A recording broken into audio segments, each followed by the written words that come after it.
ਸਤਿ ਸ੍ਰੀ ਅਕਾਲ। ਨਵਾਂ ਜ਼ਮਾਨਾ ਟੀਵੀ ਦੇ ਪ੍ਰੋਗਰਾਮ ਕਾਨੂੰਨੀ ਜਾਣਕਾਰੀ ਵਿੱਚ ਤੁਹਾਡਾ ਸਵਾਗਤ ਹੈ। ਅੱਜ ਅਸੀਂ ਔਰਤਾਂ ਦੇ ਜਾਇਦਾਦ ਸੰਬੰਧੀ ਅਧਿਕਾਰ ਬਾਰੇ ਗੱਲ ਕਰਾਂਗੇ। ਸੋ ਆਓ ਐਡਵੋਕੇਟ ਗੁਰਮੀਤ ਸਿੰਘ ਸ਼ੁਕਲੀ ਜੀ ਦੇ ਨਾਲ ਇਸ ਵਿਸ਼ੇ ਉੱਤੇ ਚਰਚਾ ਕਰਦੇ ਹਾਂ। ਸਤਿ ਸ੍ਰੀ ਅਕਾਲ ਸਰ। ਵੈਸੇ ਹਮੇਸ਼ਾ ਸ਼ੁਰੂ ਤੋਂ ਆਪਣੀ ਸੋਸਾਇਟੀ ਵਿੱਚ ਭਾਰਤ ਵਿੱਚ ਔਰਤਾਂ ਤੇ ਮਰਦਾਂ ਵਿੱਚ ਬਹੁਤ ਪੱਖਪਾਤ ਪਾਇਆ ਜਾਂਦਾ ਹੈ। ਤਾਂ ਕਾਨੂੰਨੀ ਤੌਰ ਤੇ ਸਾਨੂੰ ਇਹ ਦੱਸੋ ਕਿ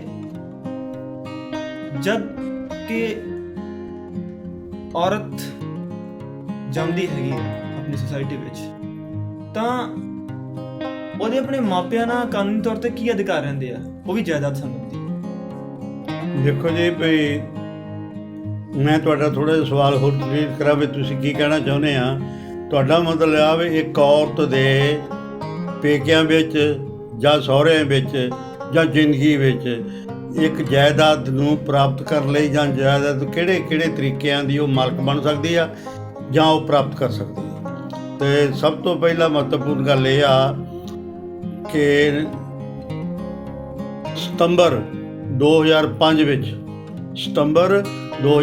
ਵਿੱਚ ਇੱਕ ਐਸਾ ਕਾਨੂੰਨ ਬਣਿਆ ਜਿਹਦੇ ਵਿੱਚ ਸਰਕਾਰ ਨੇ ਕਹਿ ਦਿੱਤਾ ਬਈ ਜਿਹੜਾ 2005 ਦੇ ਵਿੱਚ ਬੱਚਾ ਜੰਮੂਗਾ, ਸਤੰਬਰ ਤੋਂ ਬਾਅਦ ਲੜਕੀ ਜੰਮੇਗੀ, ਉਸ ਲੜਕੀ ਦੇ ਵੀ ਉਹੀ ਅਧਿਕਾਰ ਹੋਣਗੇ ਜੋ ਇੱਕ ਲੜਕੀ ਦੇ ਹੁੰਦੇ ਹੈ। ਯਾਨੀ ਸਤੰਬਰ 2005 ਤੋਂ ਬਾਅਦ ਕਾਨੂੰਨ ਦੇ ਮੁਤਾਬਕ ਲੜਕੀ ਵੀ ਲੜਕਿਆਂ ਦੇ ਬਰਾਬਰ ਖੜੀ ਹੋ ਸਕੇਗੀ, ਜਾਇਦਾਦ ਦੇ ਵਿੱਚੋਂ ਹਿੱਸੇ ਦੀ ਹੱਕਦਾਰ ਹੋਵੇਗੀ। ਜਾਇਦਾਦ ਹਿੱਸਾ ਲੈਣਾ ਜਾਂ ਨਾ ਲੈਣਾ ਇਹ ਉਹ 'ਤੇ ਡਿਪੈਂਡ ਕਰਦਾ, ਪਰ ਉਹਦਾ ਹੁਣ ਹੱਕ ਮਾਰਿਆ ਨਹੀਂ ਜਾਵੇਗਾ। ਅੱਗੇ ਬਹੁਤ ਕੁਛ ਘਰ 'ਤੇ ਡਿਪੈਂਡ ਹੁੰਦਾ ਸੀ, ਪਰਿਵਾਰ 'ਤੇ ਡਿਪੈਂਡ ਹੁੰਦਾ ਸੀ, ਮਾਂ ਪਿਓ 'ਤੇ ਡਿਪੈਂਡ ਹੁੰਦਾ ਸੀ ਕਿ ਲੜਕੀ ਨੂੰ ਕੁਛ ਜਾਇਦਾਦ ਦਾ ਹਿੱਸਾ ਦੇਣਾ ਹੈ ਜਾਂ ਨਹੀਂ ਦੇਣਾ ਹੈ।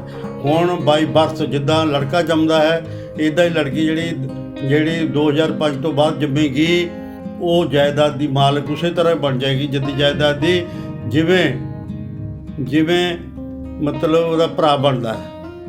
ਪਰ ਇਹ ਸਾਰੀ ਜਿਹੜੀ ਗੱਲ ਆ ਉਹ ਫਿਰ ਤੁਹਾਨੂੰ ਥੋੜ੍ਹਾ ਜਿਹਾ ਪਿੱਛੇ ਖੜਦਾ ਵੀ ਆਪਾਂ ਜਿਹੜਾ ਕਾਨੂੰਨ ਡਿਸਕਸ ਕਰ ਰਹੇ ਹਾਂ, ਜਿਹੜੀ ਮਾਲਕ ਬਣਾਉਂਦੇ ਆ, ਉਹ ਮਾਲਕ ਉਸ ਜਾਇਦਾਦ ਦੀ ਬਣੇਗੀ ਜਿਹੜੀ ਉਹਦੀ ਜੱਦੀ ਜਾਇਦਾਦ ਆ, ਜਿਹੜੀ ਉਹਦੀ ਬਾਪ ਦੀ ਜੱਦੀ ਜਾਇਦਾਦ ਆ।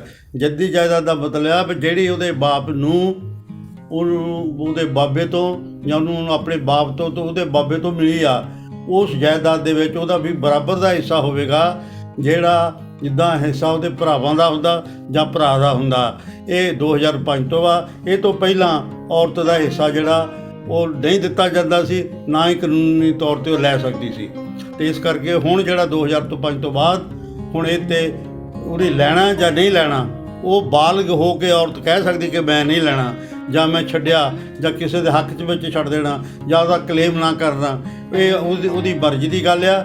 ਪਰ ਕਾਨੂੰਨ 2005 ਤੋਂ ਬਾਅਦ ਇੱਕ ਮੁੰਡੇ ਨੂੰ, ਇੱਕ ਕੁੜੀ ਨੂੰ, ਘਰ ਵਿੱਚ ਪੁੱਤ ਅਤੇ ਧੀ ਨੂੰ, ਭੈਣ ਭਰਾਵਾਂ ਨੂੰ ਬਰਾਬਰ ਦੀ ਨਿਗਾਹ ਨਾਲ ਦੇਖਦਾ ਹੈ। ਇਸ ਕਰਕੇ 2005 ਤੋਂ ਬਾਅਦ ਜਿਹੜੇ ਬੱਚੀ ਜਨਮ ਲਏਗੀ ਉਹਨੂੰ ਕਿਸੇ ਤਰ੍ਹਾਂ ਵੀ ਉਹ ਜਿਹੜੀ ਜੱਦੀ ਜਾਇਦਾਦ ਆ ਉਹ ਤੋਂ ਮਹਿਰੂਮ ਨਹੀਂ ਕੀਤਾ ਜਾ ਸਕਦਾ। ਸਰ, ਸਾਨੂੰ ਇਸ ਬਾਰੇ ਦੱਸੋ ਕਿ ਜਦ ਇੱਕ ਔਰਤ ਆਪਣੇ ਮਰਦ ਤੋਂ ਤਲਾਕ ਲੈ ਲੈਂਦੀ ਹੈ ਤਾਂ ਫਿਰ ਉਸਦੇ ਕੀ ਅਧਿਕਾਰ ਰਹਿ ਜਾਂਦੇ ਨੇ? ਚਲੋ ਆਪਾਂ ਥੋੜ੍ਹਾ ਜਿਹਾ ਹੋਰ ਤਰ੍ਹਾਂ ਲੈਂਦੇ ਹਾਂ ਵੀ ਇਹ ਇਸ ਤਰ੍ਹਾਂ ਕਿ 2005 ਤੋਂ ਤਾਂ ਉਹ ਜਾਇਦਾਦ ਦੀ ਮਾਲਕ ਬਣੇਗੀ। ਇਸ ਤੋਂ ਪਹਿਲਾਂ ਇਹ ਸੀ ਕਿ ਉਹਦੇ ਪਰਿਵਾਰ ਦੇ ਵਿੱਚ ਜੇ ਉਹ ਵਿਆਹ ਕਰਾ ਲੈਂਦੀ ਆ ਤਾਂ ਫਿਰ ਉਹਦੀ ਜਾਇਦਾਦ ਦੀ ਹਿੱਸੇ ਦਾ ਮਾਲਕ ਨਹੀਂ ਹੁੰਦੀ ਸੀ। ਪਰ 2005 ਤੋਂ ਬਾਅਦ ਮਾਲਕ ਬਣਨ ਤੋਂ ਬਾਅਦ ਵੀ ਉਹ ਜਾਇਦਾਦ ਦੀ ਮਾਲਕ ਰਹੇਗੀ। ਉਹ ਜਾਇਦਾਦ ਦਾ ਹਿੱਸਾ ਲੈ ਸਕਦੀ ਆ, ਬਾਲਗ ਹੋਣ ਤੋਂ ਬਾਅਦ ਛੱਡ ਸਕਦੀ ਆ ਜਾਂ ਨਹੀਂ ਛੱਡ ਸਕਦੀ, ਇਹ ਮਤਲਬ ਅਗਲੀ ਗੱਲ ਆ। ਹੁਣ ਹੈ ਤੁਹਾਡੇ ਮੁਤਾਬਕ ਕਿ ਸਹੁਰਿਆਂ 'ਤੇ ਤੁਸੀਂ ਗੱਲ ਕੀਤੀ।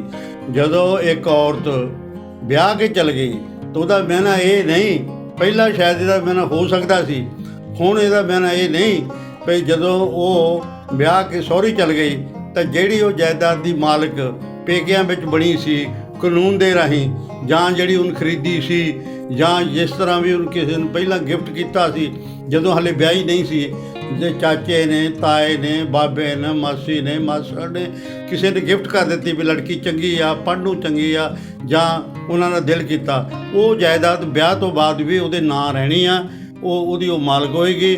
ਤੇ ਹੁਣ ਉਹ ਸਹੁਰੇ ਆ ਗਈ ਆ, ਸਹੁਰੇ ਆ ਕੇ ਉਹ ਜਾਇਦਾਦ ਦਾ ਕਲੇਮ ਨਹੀਂ ਕਰ ਸਕਦੀ, ਕਿਉਂਕਿ ਸਹੁਰੇ ਆਣ ਕੇ ਜੇ ਉਹ ਮਤਲਬ ਬਤੌਰ ਵਾਈਫ ਬਣ ਕੇ ਕੰਮ ਕਰਨਾ ਹੁੰਦਾ, ਨੌਂ ਬਣ ਕੇ ਕੰਮ ਕਰਨਾ ਹੁੰਦਾ, ਉਸ ਆਦਮੀ ਦੀ ਜਿਹਨਾਂ ਵਿਆਹੀ ਗਈ ਆ ਉਹਦਾ ਪਤਨੀ ਬਣ ਕੇ ਕੰਮ ਕਰਨਾ ਹੁੰਦਾ। ਇਸ ਕਰਕੇ ਉਹਦੇ ਰਹਿ ਕੇ, ਉਹਦਾ ਕੰਮ ਕਰਕੇ, ਬੱਚਿਆਂ ਨੂੰ ਜਨਮ ਦੇ ਕੇ, ਬੱਚਿਆਂ ਨੂੰ ਪਾਲ ਕੇ, ਉਹ ਸਿਰਫ ਉਸ ਘਰੋਂ ਪਰਿਵਾਰ 'ਚੋਂ ਬਾਕੀ ਪਰਿਵਾਰ ਵਾਂਗ ਰੋਟੀ ਪਾਣੀ ਸਭ ਕੁਛ ਆਨੰਦ ਮਾਣ ਸਕਦੀ ਆ। ਪਰ ਜੇ ਘਰ ਉਹਦਾ ਆਦਮੀ ਕਿਸੇ ਕਾਰਨ ਕਰਕੇ ਰੋਟੀ ਨਹੀਂ ਦਿੰਦਾ, ਮਾਰਦਾ ਕੁੱਟਦਾ, ਜਾਂ ਗੱਲ ਤਲਾਕ ਤੱਕ ਪਹੁੰਚ ਜਾਂਦੀ ਆ, ਤਲਾਕ ਹੋਣ ਦੀ ਸੂਰਤ ਵਿੱਚ ਉਹ ਫਿਰ ਆਦਮੀ ਤੋਂ ਆਪਣਾ ਖਰਚਾ ਲੈ ਸਕਦਾ। ਉਹ ਜਿਹੜੀ ਖਰਚੇ ਦੇ ਤੌਰ 'ਤੇ ਉਹਨੂੰ ਰਕਮ ਮਿਲੇਗੀ, ਉਹਦੀ ਉਹ ਮਾਲਕ ਹੁੰਦੀ ਆ। ਕਈ ਵਾਰੀ ਦੇਖਣ ਵਿੱਚ ਇਹ ਆਇਆ ਵੀ ਪਹਿਲਿਆਂ ਦੇ ਵਿੱਚ ਕਿ ਆਦਮੀ ਜਿਹੜਾ ਰੈਗੂਲਰ ਪੱਕੇ ਤੌਰ 'ਤੇ ਨਾਲੋਂ ਨਾਲ ਉਹਦਾ ਰੁਜ਼ਗਾਰ ਭੱਤਾ ਜੋ ਉਹਦਾ ਬਣਦਾ ਗੁਜ਼ਾਰਾ ਭੱਤਾ ਉਹਨੂੰ ਨਹੀਂ ਦੇ ਸਕਦਾ, ਅਤੇ ਉਹਨਾਂ ਹਾਲਤਾਂ ਵਿੱਚ ਅੱਗੇ ਸੀ ਕਨਵੈਨਸ਼ਨ ਸੀ ਬਈ ਉਹਦੇ ਨਾਂ ਕੁਝ ਜ਼ਮੀਨ ਦਾ ਟੁਕੜਾ ਲਾ ਦਿੱਤਾ ਜਾਂਦਾ ਸੀ, ਜਿਸ ਦੀ ਆਮਦਨ ਤੋਂ ਉਹ ਆਪਣਾ ਗੁਜ਼ਾਰਾ ਕਰਦੀ ਸੀ। ਉਹ ਜਿਹੜੀ ਜ਼ਮੀਨ ਉਹਦੇ ਨਾਂ ਲਵਾ ਦਿੱਤੀ ਜਾਂਦੀ ਸੀ, ਉਹ 4 ਕਨਾਲ ਵੀ ਹੋ ਸਕਦੀ ਸੀ, ਕਿੱਲਾ ਵੀ ਹੋ ਸਕਦੀ ਸੀ, 2 ਕਿੱਲੇ ਵੀ ਹੋ ਸਕਦੀ ਸੀ। ਉਹ ਜੋ ਉਹਦੇ ਕੋਲ ਹੈ ਉਹਦੇ ਵਿੱਚੋਂ ਜੋ ਪੰਚਾਇਤ ਫੈਸਲਾ ਕਰਦੀ ਸੀ, ਰਿਸ਼ਤੇਦਾਰ ਫੈਸਲਾ ਕਰਦੇ ਸੀ, ਰਲ ਮਿਲ ਬੈਠ ਕੇ ਜੋ ਫੈਸਲਾ ਲੈਂਦੇ ਸੀ, ਜਾਂ ਅਦਾਲਤ ਜੋ ਫੈਸਲਾ ਕਰਦੀ ਉਹਦੇ ਮੁਤਾਬਕ ਇੱਕ ਜਾਇਦਾਦ ਦਾ ਟੁਕੜਾ ਦੇ ਕੇ ਉਹ ਜਨਾਨੀ ਦੇ ਨਾਂ ਲਾ ਦਿੱਤਾ ਜਾਂਦਾ ਸੀ। ਉਹਦੀ ਆਮਦਨ ਤੋਂ ਉਹ ਆਪਣਾ ਫਿਰ ਗੁਜ਼ਾਰਾ ਕਰਦੀ ਸੀ। ਇਸ ਤਰ੍ਹਾਂ ਵੀ ਇੱਕ ਔਰਤ ਉਹ ਜਾਇਦਾਦ ਦੀ ਮਾਲਕ ਬਣ ਜਾਂਦੀ ਸੀ।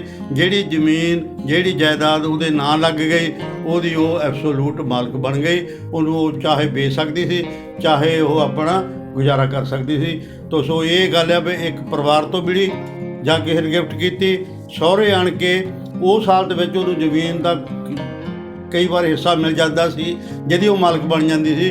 ਕਿ ਜੇ ਉਹ ਰੈਗੂਲਰ ਹਰ ਮਹੀਨੇ ਉਹਨੂੰ ਖਰਚਾ ਨਹੀਂ ਦੇ ਸਕਦਾ ਸੀ, ਜਾਂ ਸਮਰਥ ਸੀ, ਜਾਂ ਅਮਲੀ ਹੋ ਗਿਆ, ਜਾਂ ਹੋਰ ਕਿਸੇ ਬੁਰੀ ਸੰਗਤ 'ਚ ਪੈ ਗਿਆ, ਫਿਰ ਪੰਚਾਇਤਾਂ, ਰਿਸ਼ਤੇਦਾਰੀਆਂ, ਫਿਰ ਕਾਨੂੰਨ ਇਕੱਠੇ ਹੋ ਕੇ ਉਹਨੂੰ ਜ਼ਮੀਨ ਦਾ ਇੱਕ ਟੁਕੜਾ ਲੈ ਕੇ ਦਿੰਦੇ ਸੀ।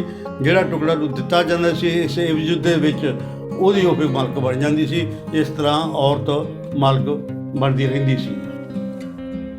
ਸਰ ਹੁਣ ਇਹ ਦੱਸੋ ਕਿ ਹੋਰ ਕਿਹੜੇ ਤਰੀਕੇ ਆ ਕਿ ਇੱਕ ਔਰਤ ਆਪਣੇ ਜਾਇਦਾਦ ਦੀ ਮਾਲਕਣ ਬਣ ਸਕਦੀ ਹੈ?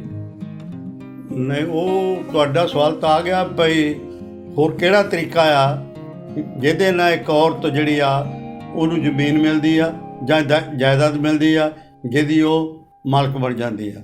ਉਹ ਗੱਲ ਤੇ ਥੋੜ੍ਹੀ ਜਿਹੀ ਦੁਖਦਾਈ ਆ, ਸੁਣਨ ਨੂੰ ਇੱਦਾਂ ਲੱਗੇਗੀ ਵੀ ਇੱਕ ਔਰਤ ਆ ਜਿਹੜੀ ਵਿਆਹੀ ਆਈ ਆ, ਮੰਨ ਲਓ ਕਿਸੇ ਕਾਰਨ ਕਰਕੇ ਵੀ ਉਹਨਾਂ ਦਾ ਆਦਮੀ ਦੇ ਨਾਲ ਤਲਾਕ ਹੋ ਜਾਂਦਾ, ਤਲਾਕ ਸਹਿਮਤੀ ਨਾਲ ਹੋ ਜਾਂਦਾ, ਜਾਂ ਲੜਾਈ ਕਰਕੇ ਹੋ ਜਾਂਦਾ, ਜਾਂ ਕਿਸੇ ਕਰਕੇ ਹੋ ਜਾਂਦਾ, ਤਲਾਕ ਹੋ ਜਾਂਦਾ। ਉਹ ਤਲਾਕ ਦੀ ਸ਼ਕਲ ਵਿੱਚ ਜਿਹੜੇ ਉਹਨੂੰ ਜੋ ਪੈਸੇ ਮਿਲਣੇ ਆ ਉਹਦੇ ਵੱਲੇ ਮੈਂ ਜਿੱਦਾਂ ਪਹਿਲਾਂ ਦੱਸਿਆ, ਉਹਦੇ ਵਿੱਚ ਕਈ ਵਾਰੀ ਜ਼ਮੀਨ ਮਿਲ ਜਾਂਦੀ ਹੈ। ਜਿਹੜਾ ਜ਼ਮੀਨ ਦਾ ਟੁਕੜਾ ਮਿਲਦਾ ਅਤੇ ਉਹ ਉਹਦੇ ਨਾਂ ਹੋ ਜਾਂਦਾ, ਉਹ ਉਹਦੀ ਮਾਲਕ ਬਣ ਜਾਂਦੀ ਹੈ। ਜਿਹੜੀ ਉਹ ਪਹਿਲੀ ਜਾਇਦਾਦ ਹੋਵੇ ਉਹਦੇ ਨਾਲ ਉਹ ਇਕੱਠੀ ਹੋ ਜਾਂਦੀ ਆ। ਇੱਕ ਤਰੀਕਾ ਇਹ ਆ। ਹੁਣ ਥੋੜ੍ਹਾ ਦੁਖਦਾਈ ਇਹ ਆ, ਮੰਨ ਲਓ ਉਹਦਾ ਆਦਮੀ, ਉਹਦਾ ਹਸਬੈਂਡ ਜਾਂ ਪਤੀ ਪਰਮੇਸ਼ਰ ਜਿਹਨੂੰ ਆਪਾਂ ਕਹਿੰਦੇ ਆ, ਕਿਸੇ ਕਾਰਨ ਕਰਕੇ, ਅਣਸੁਖਾਵੀ ਘਟਨਾ ਕਰਕੇ, ਬਿਮਾਰੀ ਕਰਕੇ ਉਹਦੀ ਮੌਤ ਹੋ ਜਾਂਦੀ ਹੈ। ਅਤੇ ਮੌਤ ਹੋਣ ਤੋਂ ਬਾਅਦ ਜਿਹੜੀ ਜਾਇਦਾਦ ਉਸ ਆਦਮੀ ਦੇ ਜਾਂ ਉਹਦੇ ਆਦਮੀ ਦੇ, ਜਿਹੜੀ ਜਾਇਦਾਦ ਉਹਦੇ ਬੱਚਿਆਂ ਨੂੰ ਮਿਲਣੀ ਸੀ ਜਾਂ ਬੱਚਿਆਂ ਨੂੰ ਮਿਲਣੀ ਹੈ, ਹੁਣ ਉਹਦੀ ਮੌਤ ਤੋਂ ਬਾਅਦ ਇੱਕ ਹਿੱਸਾ ਉਹ ਮਾਂ ਦਾ ਵੀ ਬਣ ਜਾਏਗਾ, ਉਹਦੀ ਤੀਵੀਂ ਦਾ ਵੀ ਬਣ ਜਾਏਗਾ, ਵਿਧਵਾ ਦਾ ਵੀ ਬਣ ਜਾਏਗਾ। ਮਤਲਬ ਆ ਕਿ ਆਦਮੀ ਦੇ ਮੌਤ ਤੋਂ ਬਾਅਦ ਜਿਹੜੀ ਜ਼ਮੀਨ ਬਾਕੀ ਬੱਚਿਆਂ 'ਚ ਵੰਡ ਹੋਣੀ ਸੀ, ਇੱਕ ਹਿੱਸਾ ਹੋਰ ਉਹਦਾ ਬਣ ਜਾਏਗਾ ਉਸ ਜਾਇਦਾਦ ਵਿੱਚੋਂ। ਉਹ ਜਿਹੜਾ ਹਿੱਸਾ ਹੋਏਗਾ ਉਹ ਫਿਰ ਵਿਧਵਾ ਨੂੰ ਮਿਲਦਾ। ਇਸ ਕਰਕੇ ਉਹ ਵਿਧਵਾ ਉਸ ਹਿੱਸੇ ਦੀ ਮਾਲਕ ਬਣ ਜਾਂਦੀ, ਉਹਦੇ ਨਾਂ ਹੋ ਜਾਂਦੀ ਆ, ਅਤੇ ਉਹ ਕਰ ਸਕਦੇ ਆ। ਰੱਬ ਨਾ ਕਰੇ, ਤੁਸੀਂ ਸਮਝਣ ਲਈ ਸਮਝ ਲਓ ਭਈ ਫਿਰ ਕਿਤੇ ਸਾਲ 2 ਸਾਲ 4 ਸਾਲ ਬਾਅਦ ਜਾਂ ਕਦੇ ਉਹਦਾ ਕੋਈ ਲੜਕਾ ਜਿਹੜਾ ਆ, ਜਦੋਂ ਉਹਦੇ ਨਾਲ ਲੜਕਿਆਂ ਨਾਲ ਜਾਇਦਾਦ ਹੋ ਜਾਂਦੀ ਆ, ਜਾਂ ਲੜਕਾ ਜਾਇਦਾਦ ਦਾ ਮਾਲਕ ਹੈਗਾ, ਜਾਂ ਲੜਕੇ ਕੋਲ ਜਾਇਦਾਦ ਹੈਗੇ ਆ, ਤਾਂ ਕਿਸੇ ਕਾਰਨ ਕਰਕੇ ਕਦੀ ਵੀ ਜੇ ਉਹ ਲੜਕੇ ਦੀ ਡੈਥ ਹੋ ਜਾਂਦੀ, ਜਿਹੜਾ ਉਹਦਾ ਪੁੱਤ ਆ, ਤੇ ਜਦੋਂ ਪੁੱਤ ਦੀ ਜਾਇਦਾਦ ਉਹਦੇ ਬੱਚਿਆਂ ਨੂੰ ਮਿਲਣੀ ਆ, ਉਹਦੀ ਘਰ ਵਾਲੀ ਨੂੰ ਮਿਲਣੀ ਆ, ਉਹਦੇ ਬੱਚਿਆਂ ਨੂੰ ਮਿਲਣੀ ਆ, ਯਾਦ ਰੱਖੋ ਉਹ ਪੁੱਤ ਦੀ ਜਾਇਦਾਦ ਦੇ ਵਿੱਚੋਂ ਵੀ ਇੱਕ ਹਿੱਸਾ ਫਿਰ ਮਾਂ ਨੂੰ ਮਿਲਣਾ। ਕਾਨੂੰਨ ਮਤਲਬ ਇੱਥੇ ਤੱਕ ਆ ਵੀ ਉਹ ਪੁੱਤ ਤੋਂ ਦੀ ਮੌਤ ਤੋਂ ਬਾਅਦ ਪੁੱਤ ਦੀ ਜਾਇਦਾਦ ਦੇ ਵਿੱਚੋਂ ਵੀ ਹੋਰ ਕਿਸੇ ਨੂੰ ਨਹੀਂ ਮਿਲਣਾ, ਨਾ ਬਾਪ ਨੂੰ ਮਿਲਣਾ, ਉਹਦੇ ਬੱਚਿਆਂ ਨੂੰ ਮਿਲਣਾ, ਉਹਦੀ ਜੇ ਘਰ ਵਾਲੀ ਜਿੰਦੀ ਉਹਨੂੰ ਮਿਲਣਾ, ਜੇ ਉਹਦੀ ਮਾਂ ਜਿੰਦੀ ਆ ਤਾਂ ਉਹਨੂੰ ਮਿਲਣਾ, ਜੇ ਜਿੰਦੀ ਆ ਤਾਂ ਮਾਂ ਨੂੰ ਮਿਲਣਾ, ਨਹੀਂ ਤਾਂ ਨਹੀਂ ਮਿਲਣਾ।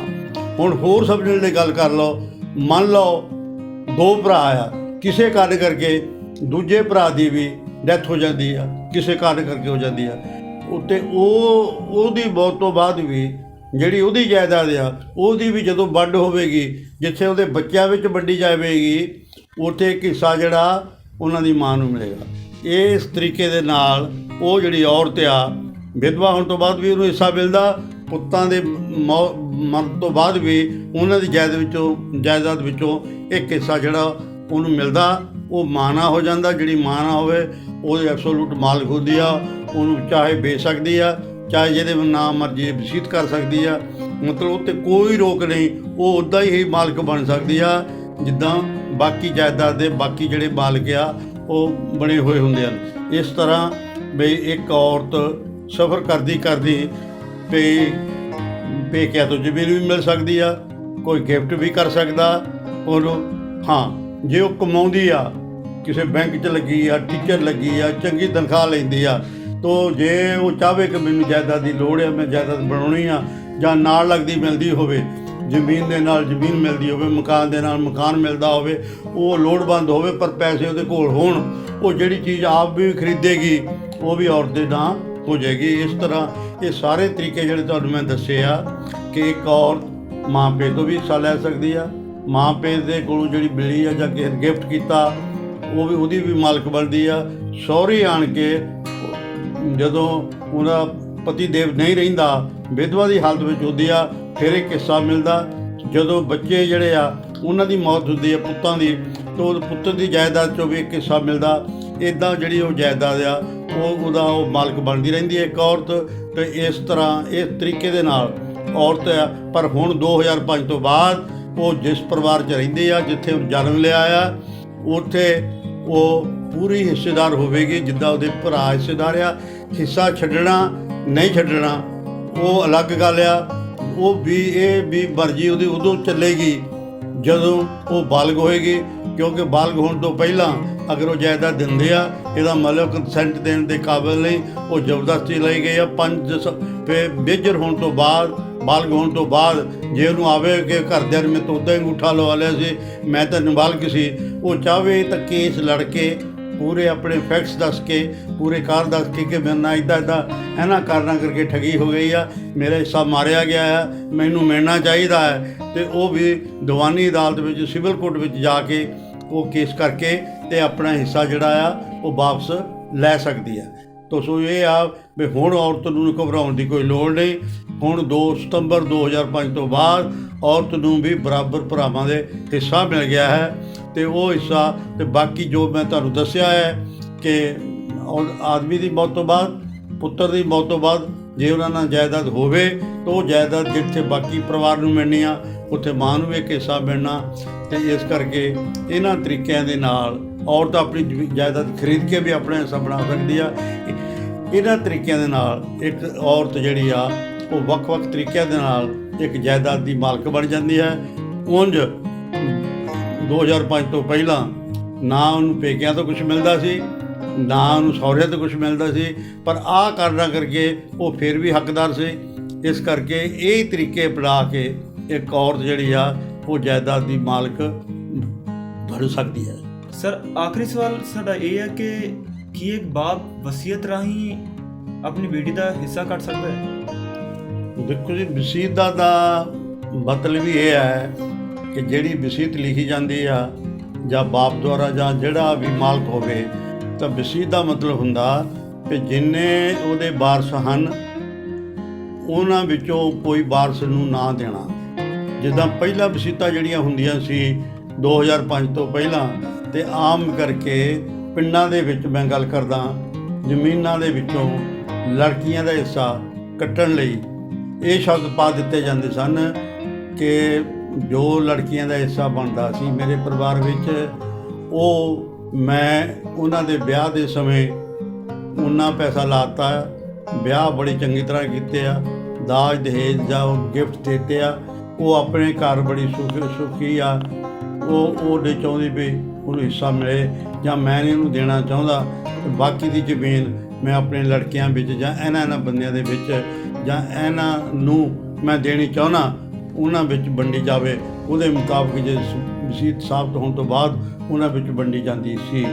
ਇਸ ਕਰਕੇ ਉਹ ਮਾਲਕ ਜਿਹੜੇ ਉਹ ਬਣ ਜਾਂਦੇ ਸੀ। ਪਰ ਹੁਣ 2005 ਤੋਂ ਬਾਅਦ ਜਿੱਦਾਂ ਮੈਂ ਦੱਸਿਆ ਕਿ ਮੁੰਡਿਆਂ ਦੀ ਤਰ੍ਹਾਂ ਹੁਣ ਇੱਕ ਲੜਕੀ ਵੀ ਪੂਰੀ ਮਾਲਕ ਬਣ ਸਕਦੀ ਆ। ਪਰ ਜਿੱਦਾਂ ਪਹਿਲਾਂ ਉੱਤੇ ਕੋਈ ਪਾਬੰਦੀ ਨਹੀਂ ਸੀ ਵਸੀਅਤ ਕਰਨ 'ਤੇ, ਹੁਣ ਵੀ ਕੋਈ ਨਵੀਂ ਤਬਦੀਲੀ ਨਹੀਂ ਆਈ। ਨਾਲ ਇਹ ਨਹੀਂ ਕਾਨੂੰਨ ਆਇਆ ਵੀ ਮਾਲਕ ਤਾਂ ਬਣ ਗਈ ਆ ਪਰ ਤੁਸੀਂ ਉਹਨੂੰ ਵਸੀਅਤ ਰਾਹੀਂ ਵਸੀਅਤ ਨਹੀਂ ਕਰ ਸਕਦੇ। ਵਸੀਅਤ ਕਰਨ ਦਾ ਮਤਲਬ ਹੈ ਹੱਕ ਮਾਰਨਾ। ਉਹ ਕਿਸੇ ਦਾ ਵੀ ਹੱਕ ਮਾਰ ਸਕਦਾ ਆ। ਜੇ ਹੱਕ ਲੈਣਾ ਉਹ ਪੇਸ਼ ਹੋਵੇ, ਲੜਾਈ ਲੜੇ ਵੀ ਜੋ ਮੇਰੇ ਬਾਪ ਨੇ ਮੇਰੇ ਬਾਰੇ ਲਿਖਿਆ ਉਹ ਗਲਤ ਲਿਖਿਆ, ਮੈਂ ਨਾ ਉਹ ਗਲਤ ਕੰਮ ਕੀਤੇ ਆ, ਮੇਰਾ ਹੱਕ ਬਣਦਾ ਸੀ, ਮੈਨੂੰ ਮੇਰਾ ਹੱਕ ਮਿਲਣਾ ਚਾਹੀਦਾ, ਉਹ ਸਾਬਤ ਕਰੇ। ਜਦੋਂ ਹੋਵੇ ਤਾਂ ਵਸੀਅਤ ਝੂਠੀ ਹੋ ਜਾਏਗੀ ਤਾਂ ਉਹ ਫਿਰ ਵਸੀਅਤ ਦੇ ਵਿੱਚ ਆਪਣੇ ਹਿੱਸੇ ਦੀ ਮਾਲਕ ਬਣ ਜਾਏਗੀ। ਪਰ ਇੱਕ ਮਾਲਕ ਨੂੰ ਜੇ ਬਾਪ ਨੇ ਹਲੇ ਜ਼ਮੀਨ ਵੰਡ ਕੇ ਨਹੀਂ ਦਿੱਤੀ, ਹਲੇ ਬਾਪ ਨਾਲ ਹੀ ਬੋਲਦੀ ਆ, ਤਾਂ ਉਹਨੂੰ ਰੋਕਿਆ ਨਹੀਂ ਜਾ ਸਕਦਾ ਕਿ ਉਹ ਆਪਣੇ ਹਿੱਸੇ ਦੀ ਮਾਲਕ ਜਿੰਨੀ ਉਹਦੇ ਨਾਲ ਜ਼ਮੀਨ ਬੋਲਦੀ ਆ ਵੀ ਉਹਦੀ ਉਹ ਵਸੀਅਤ ਆ, ਉਹਨੂੰ ਕਰਨ ਤੋਂ ਨਹੀਂ ਰੋਕਿਆ ਜਾ ਸਕਦਾ ਵੀ ਤੂੰ ਇਹਦੇ ਹੱਕ 'ਚ ਕਰ, ਇਹਦੇ ਹੱਕ 'ਚ ਨਾ ਕਰ। ਉਹ ਵਸੀਅਤ ਕਰਨ ਦਾ ਪੂਰਾ ਉਸ ਤਰ੍ਹਾਂ ਹੱਕ ਰੱਖਦਾ ਜਿੱਦਾਂ ਉਹ ਪਹਿਲਾਂ ਹੀ ਕਰਦਾ ਸੀ।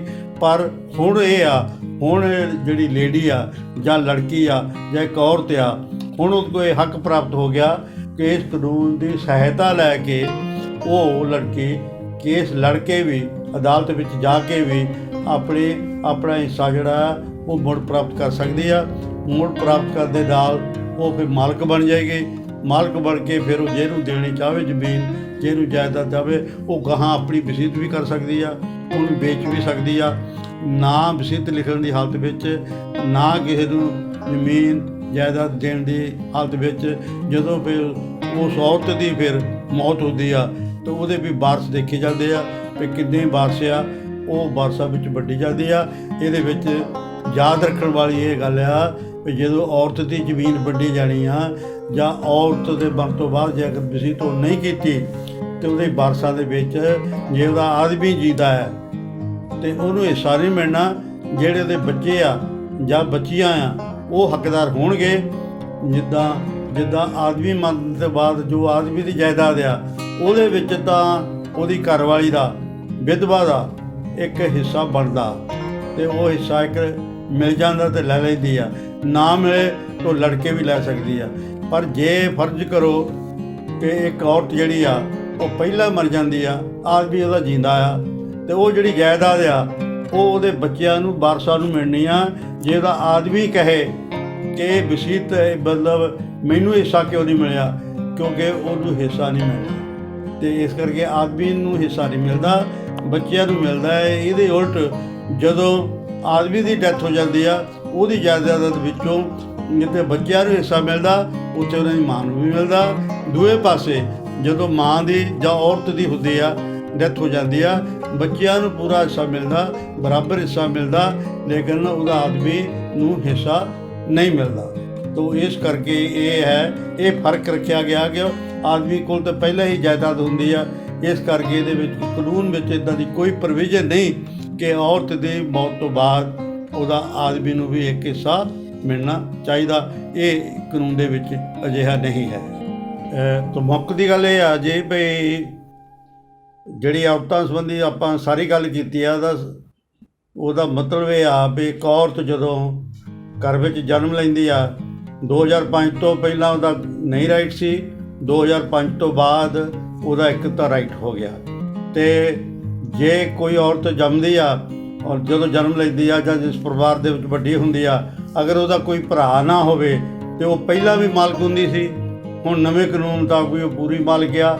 ਇਹ ਤੋਂ ਪਹਿਲਾਂ ਵੀ ਜਦੋਂ ਕਾਨੂੰਨ ਵਾਲੇ 2005 ਵਾਲਾ ਨਹੀਂ ਬਣਿਆ ਸੀ ਤੇ ਜਾਂ ਅਮੈਂਡਮੈਂਟ ਨਹੀਂ ਹੋਈ ਸੀ, ਤਾਂ ਉਦੋਂ ਵੀ ਉਸ ਸ਼ਕਲ ਵਿੱਚ ਵੀ ਉਹ ਸਾਰੀ ਦੀ ਸਾਰੀ ਜਾਇਦਾਦ ਦੀ ਮਾਲਕ ਬਣ ਜਾਂਦੀ ਸੀ, ਕਿਉਂਕਿ ਲੜਕੀ ਹੋਣ ਦੇ ਨਾਤੇ ਲੜਕਾ ਭਰਾ ਹੈ ਨਹੀਂ ਸੀ, ਸਾਰੀ ਜਾਇਦਾਦ ਮਿਲ ਜਾਂਦੀ। ਇੱਕ ਮੈਂ ਪੁਆਇੰਟ ਤੁਹਾਨੂੰ ਹੋਰ ਕਲੀਅਰ ਕਰ ਦਿਆਂ ਕਿ ਕੋਈ ਸੁਣਨ ਵਾਲਾ ਭੁਲੇਖੇ ਵਿੱਚ ਨਾ ਰਵੇ, ਉਹ ਇਹ ਹੈ ਕਿ ਜਦੋਂ ਲੜਕੀ ਇੱਕ ਔਰਤ ਵਿਆਹੀ ਚਲੀ ਜਾਂਦੀ ਹੈ, ਉਹਦੇ ਬੱਚੇ ਹੋ ਜਾਂਦੇ ਹਨ। ਉਹ ਬੱਚੇ ਦਾ ਮੈਂ ਦੱਸਿਆ ਵੀ ਇਹ ਕਿੱਸਾ ਮੌਤ ਤੋਂ ਬਾਅਦ, ਬੱਚੇ ਦੀ ਮੌਤ ਤੋਂ ਬਾਅਦ, ਆਪਣੇ ਲੜਕੇ ਦੀ ਮੌਤ ਤੋਂ ਬਾਅਦ ਉਹ ਇੱਕ ਕਿੱਸਾ ਉਹਦਾ ਵੀ ਮਿਲਦਾ। ਪਰ ਯਾਦ ਰੱਖੋ, ਜੇ ਉਹਦਾ ਲੜਕਾ ਵਿਆਹ ਨਹੀਂ, ਕੁਆਰਾ ਆ, ਪਰ ਉਹਦੇ ਨਾਲ ਜਾਇਦਾਦ ਹੈ, ਪਰ ਫਿਰ ਉਹ ਮਰ ਜਾਂਦਾ ਕਿਸੇ ਕਾਰਨ ਕਰਕੇ, ਉਹਦੀ ਮ੍ਰਿਤੂ ਹੋ ਜਾਂਦੀ ਆ, ਤੇ ਉਸ ਸ਼ਕਲ ਵਿੱਚ ਸਾਰੀ ਦੀ ਸਾਰੀ ਜਾਇਦਾਦ ਬੱਚੇ ਦੀ ਉਹ ਮਾਂ ਨੂੰ ਮਿਲਣੀ ਆ। ਕਾਨੂੰਨ ਵਿੱਚ ਕੋਈ ਪ੍ਰੋਵੀਜ਼ਨ ਨਹੀਂ, ਕਾਨੂੰਨ ਵਿੱਚ ਕੋਈ ਇੱਦਾਂ ਦੀ ਗੱਲ ਨਹੀਂ ਕਿ ਬਾਪ ਨੂੰ ਵੀ ਮਿਲਣੀ ਆ। ਉਹ ਜੁਦੀ ਗੱਲ ਆ ਕਿ ਜੇ ਮਾਂ ਨੂੰ ਮਿਲਦਾ ਉਹ ਬਾਪ ਵੀ ਖਾਈ ਜਾਂਦਾ, ਜਾਂ ਉਹ ਬਾਲ ਗਿਆ ਉਹ ਤੋਂ ਪੁੱਛ ਕੇ ਵੀ ਲੈ ਸਕਦਾ, ਉਹ ਅਗਲੀ ਗੱਲ ਆ। ਵੀ ਲੜਕਾ ਜਿਹੜਾ ਮਰਦਾ, ਜੇ ਵਿਆਹ ਨਾ ਹੋਵੇ, ਉਹਦੀ ਮੌਤ ਤੋਂ ਬਾਅਦ ਉਹਦੀ ਸਾਰੀ ਜਾਇਦਾਦ ਸਿਰਫ ਮਾਂ ਨੂੰ ਮਿਲਦੀ ਆ, ਉਹਦੇ ਬਾਪ ਨੂੰ ਨਹੀਂ ਮਿਲਦੀ। ਜਿਹੜੀ ਜਾਇਦਾਦ ਔਰਤ ਨੂੰ ਪੇਕਿਆਂ ਤੋਂ ਮਿਲਦੀ ਆ, ਜਦੋਂ ਵਿਆਹੀ ਜਾਂਦੀ ਆ, ਉਹਦੇ ਬੱਚੇ ਹੋ ਜਾਂਦੇ ਆ, ਉਸੇ ਜਾਇਦਾਦ ਨੂੰ ਫਿਰ ਇੱਕ ਨਾਨਕ ਢੇਰੀ ਆਖਣ ਲੱਗ ਪੈਂਦੇ ਆ ਵੀ ਜਿਹੜੀ ਨਾਨਕਿਆਂ ਨੂੰ ਢੇਰੀ ਆਈ ਹੋਵੇ। ਅਤੇ ਹੁਣ ਇਹਦੇ ਵਿੱਚ ਵੀ ਬੜਾ ਦਿਲਚਸਪ ਆ ਵੀ ਮੰਨ ਲਓ ਵੀ ਉਹ ਜਿਸ ਔਰਤ ਨੂੰ ਉਹ ਜ਼ਮੀਨ ਮਿਲੀ ਆ, ਉਹਦਾ ਕੋਈ ਬੱਚਾ ਨਹੀਂ, ਕਿਸੇ ਕਾਰਨ ਕਰਕੇ ਨਹੀਂ, ਜਾਂ ਬਚਿਆ ਨਹੀਂ ਜਾਂ ਹੋਇਆ ਹੀ ਨਹੀਂ, ਅਤੇ ਉਹਦੀ ਮੌਤ ਤੋਂ ਬਾਅਦ, ਔਰਤ ਦੀ ਮੌਤ ਤੋਂ ਬਾਅਦ ਜਿਹਨੂੰ ਉਹ ਨਾਨਕ ਢੇਰੀ ਜ਼ਮੀਨ ਮਿਲੀ ਆ, ਜਿਹਦੀ ਉਹ ਮਾਲਕ ਸੀ, ਉਹ ਜਾਇਦਾਦ ਜਿਹੜੀ ਆ ਉਹਦੇ ਮਰਨ ਤੋਂ ਬਾਅਦ ਵੀ ਉਹਦੇ ਆਦਮੀ ਨੂੰ ਨਹੀਂ ਮਿਲਣੀ। ਜੇ ਉਹ ਜੀਂਦਾ ਤਾਂ ਉਹ ਮੁੜ ਕੇ ਜਾਇਦਾਦ ਜਿਹੜੀ ਆ ਉਹ ਨਾਨਕਿਆਂ ਨੂੰ ਚਲ ਜਾਣੀ ਆ। ਉਹਦੇ ਉੱਧਰਲੇ ਦੇਖੇ ਜਾਣਗੇ ਜੇ ਭਰਾ ਹੈ ਨਹੀਂ, ਕਿਉਂਕਿ ਉਹ ਮਿਲੀ ਤਾਂ ਸੀ ਵੀ ਭਰਾ ਹੈ ਨਹੀਂ ਸੀ, ਫਿਰ ਵੀ ਉਸ ਪਰਿਵਾਰ ਦੇ ਜਿਹੜਾ ਨੇੜੇ ਆ, ਉਸ ਟੱਬਰ ਦੇ ਜਿਹੜਾ ਨੇੜੇ ਆ, ਜਿਹਦਾ ਹੱਕ ਬਣਦਾ ਜਾਇਦਾਦ ਉਹਨੂੰ ਮਿਲਣੀ ਆ।